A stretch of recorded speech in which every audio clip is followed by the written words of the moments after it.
Da li ste nekad čuli da neko spomene reč fokus ili sami, da li ste razmišljali o tome?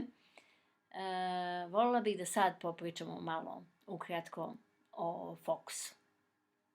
Dakle, fokus spominjem u svojoj drugoj knjizi, Čarobnost transformacije iz minusa u plus. I zašto je meni fokus bitan, odnosno pojašnjenje o fokusu u toj knjizi možete detaljno da pronađete.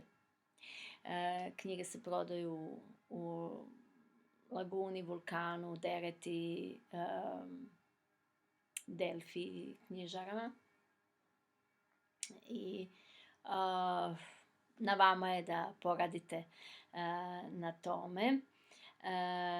Poenta je u tome da i u knjizi pojašnjavam fokus i mnogo potenciram da čovjek obrati pažnju, da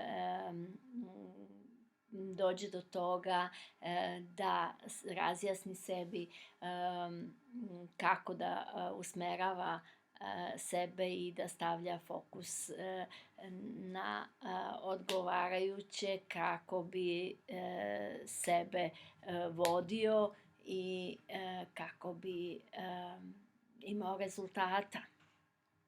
Kada kažem rezultati, odnosi se naravno na kreaciju, na pobedu, na šta god vama je potrebno u životu.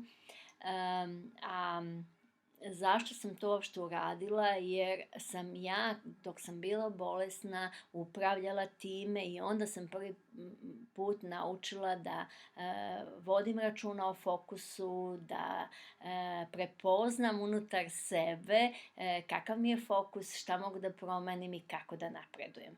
Eto, pogledajte malo više o tome, radite na tome, jer je to od životnog značaja, verujte mi.